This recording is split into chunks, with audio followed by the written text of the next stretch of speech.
Est-il possible de finir une run d'Isaac sans tirer de l'arme? C'est la question que je me suis posée et j'ai donc décidé d'en faire l'expérience. Le but est simplement de finir une run mais sans tirer. Je considérerais la run comme étant validée une fois le pied de môme vaincu. Ça peut paraître idiot à première vue, car tirer est le principe même du jeu, mais vous allez voir qu'on peut s'en sortir en utilisant certaines techniques. Mais avant de commencer, je tiens à vous préciser que la run a été jouée en live sur Twitch, donc si vous voulez m'aider dans de futurs défis plus compliqués ou simplement venir me soutenir, je vous invite fortement à venir me voir là-bas. Et n'hésitez pas à liker la vidéo si ce genre de concept vous plaît.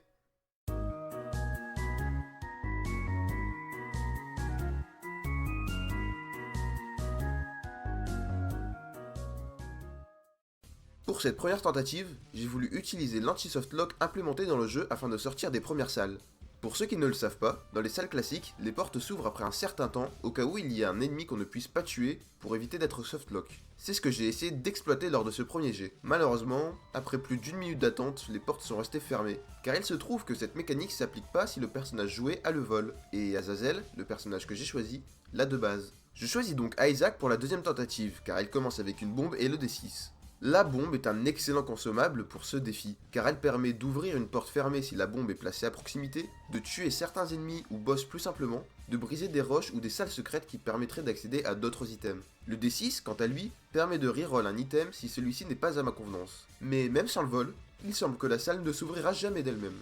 Je décide de changer de plan. Au lieu d'attendre que les portes s'ouvrent d'elles-mêmes, je vais chercher un familier. Dans le jeu, il y a plusieurs types de salles différentes. Les salles classiques, les salles d'items, les magasins, les salles de boss, les salles de mini-boss, les salles de malédiction, les salles de sacrifice, les salles secrètes et les super salles secrètes. On peut trouver des items dans la salle d'items, le magasin, la salle de boss après avoir vaincu le boss de l'étage, une salle de mini-boss si elle est générée dans l'étage, et dans la ou les salles secrètes. La stratégie adoptée est donc simplement de relancer la partie jusqu'à tomber sur un familier qui attaque automatiquement, car certains ont besoin de se baser selon les tirs du joueur. Par chance, je tombe sur un familier indépendant dès la troisième tentative. Je teste son efficacité sur les deux araignées qui m'ont tendu une embuscade en ouvrant le coffre de la salle de malédiction. Grâce à lui, je passe sans problème les salles classiques et je me rends jusqu'au boss. Par précaution, je décide d'utiliser la troisième carte de tarot, The Empress, que j'ai lootée dans l'étage pour augmenter ma vitesse de déplacement au cas où j'ai besoin d'éviter Monstro. Après avoir tourné pendant près de 3 minutes, le boss s'est finalement fait vaincre par mon allié. Les étages Basement 2 et Cave 1 se passent sans encombre en utilisant la même stratégie. C'est au 4ème étage, Cave 2, que tout se complique. En effet, ce coéquipier a 3 gros défauts. Sa vitesse, ses dégâts et le fait qu'il soit cloué au sol.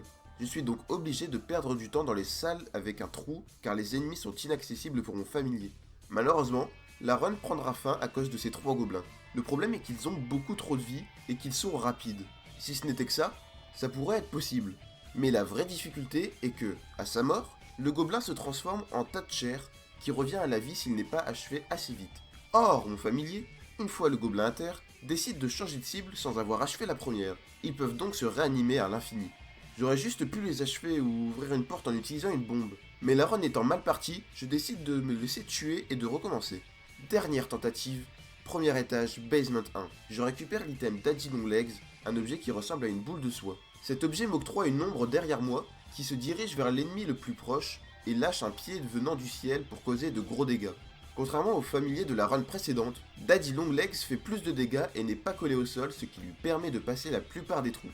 Les salles classiques sont vraiment simples, donc je ne m'attarderai pas sur celle-ci. Direction la salle de boss, et on tombe sur Dingle, un des pires boss pour ce challenge puisqu'il peut invoquer des minions à volonté. Mon pet, ce giga Chad, priorise ses attaques sur le boss et arrive à toucher les invocations grâce à sa zone d'attaque plutôt large. Je reroll l'item du boss pour au final récupérer le safety pin qui me procure un cœur noir, ainsi que des stats pour mes larmes mais qui ne m'intéressent pas. Arrivé au deuxième étage, Basement 2, je trouve assez rapidement la salle d'item dans laquelle je récupère Lil Spower, un autre familier que je ne connaissais pas. Je me rends vite compte de mon erreur quand je remarque que je dois tirer des larmes si je veux qu'il m'aide à attaquer.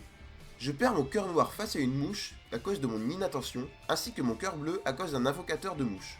A ce stade, je dois vraiment faire attention, car certes j'ai encore 3 cœurs rouges, mais si je me prends un dégât dans les cœurs rouges, je perds mes chances de pacte avec le diable, qui de base est à 100%. Et c'est ce qui s'est passé.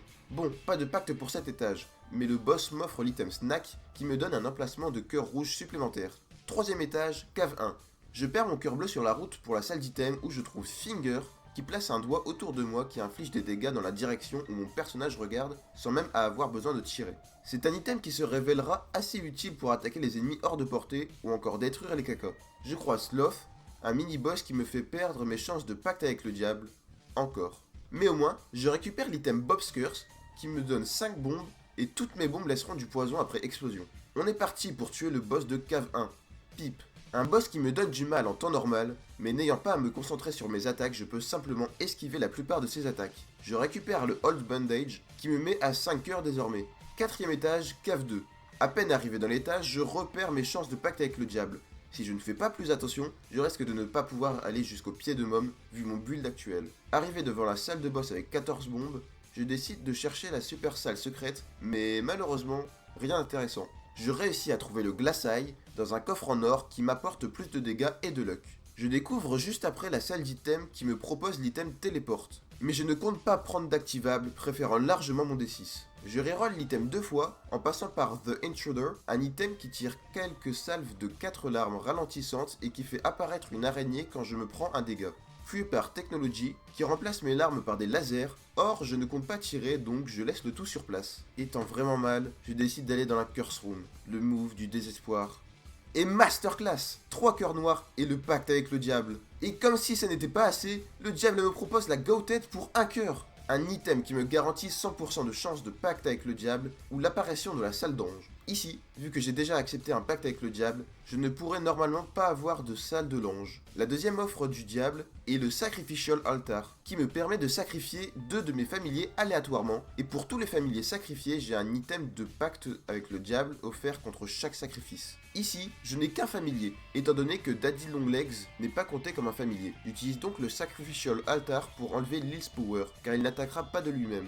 Et on me propose Gimpy qui a des chances de produire des cœurs bleus quand je prends des dégâts. C'est une véritable masterclass. La run est relancée et j'ai enfin à nouveau mes chances de battre le pied de Mom, mais pour ça, il faut que je me concentre. Avec ce stuff, je pense être prêt pour le boss qui est Carrion Queen, une sorte de serpent qui ne fait pas grand mal.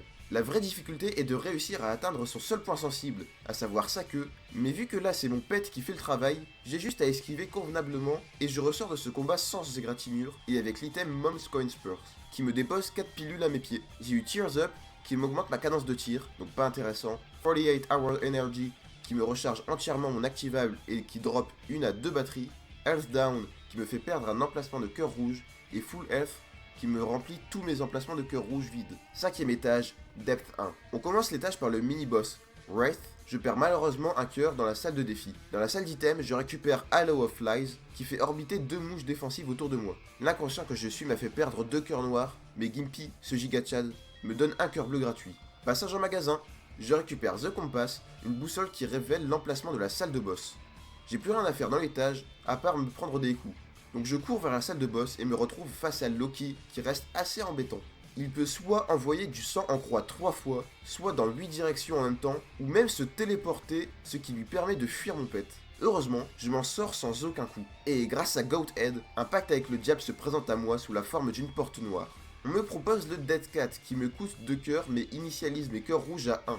Donc là où de base j'aurais dû ne plus avoir de cœur rouge, il m'en reste 1. De plus, le chat permet de réessayer 9 fois avant de mourir définitivement, représenté par le x9 en haut à gauche à droite de mes cœurs. Je reroll le Bloodcloth que le boss a laissé car il offre du dégât et de la portée, pour au final avoir Myth qui me donne du dégât et surtout un emplacement de cœur rouge supplémentaire. 6ème étage, Depth 2, dernière ligne droite. Le boss de cet étage est forcément le pied de Mom. Je perds un cœur bleu contre des araignées, mais j'en regagne 3, 2 dans un rocher marqué et 1 dans un feu bleu. Dernière salle d'item, il y a la Ball of Tar qui laisse une traînée noire derrière moi qui ralentit tous les ennemis qui me suivent, sauf ceux qui volent. Ça aurait pu m'être utile, mais je décide de reroll l'item pour finalement tomber sur Lil Chubby, qui est un familier que je dois charger avec la touche de tir pour l'utiliser, donc non merci. Me voilà devant le pied de Mom, mais grosse malchance, j'ai eu la variante bleue du pied de Mom, qui a tendance à invoquer plus que les autres variantes. Mais bon, c'est pas ça qui va me décourager. J'ai un max de mes bombes, hein. Merde. Ok, s'il te plaît, spawn ici, spawn ici.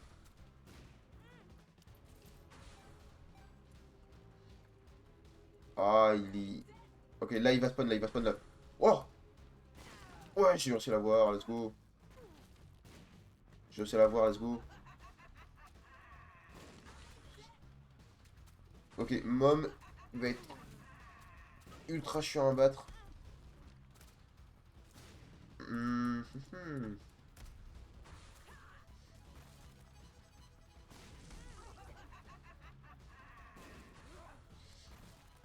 J'aurais plus de bon, mais c'est pas grave.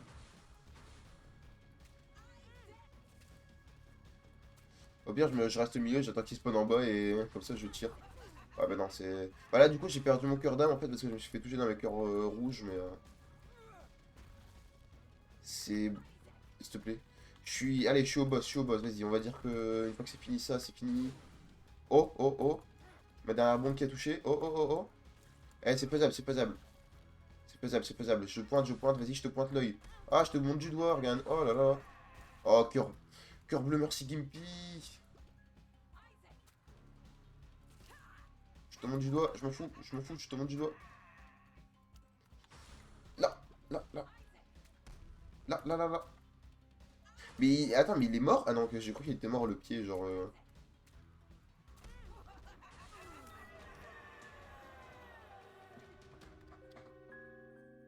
Conclusion, c'est possible. Est-il possible de finir une run d'Isaac sans tirer de l'arme? C'est la question que je me suis posée, et j'ai enfin trouvé la réponse. Oui, c'est possible. Tout du moins jusqu'à Mom. Il m'aura fallu plusieurs essais infructueux avant de réussir ce défi, mais grâce à des bons alliés et surtout de la persistance, on peut arriver à n'importe quel résultat. Mais j'aimerais vous poser une dernière question. Est-il possible de battre le cœur de Mom sans jamais tirer de la run? Ou même Satan, Isaac, Méga Satan, Hush? Pour le savoir, venez me voir sur Twitch. Je referai ce défi en allant toujours plus loin. Et je trouverai sûrement d'autres défis plus tard, donc pour ne pas rater ça, vous savez où aller.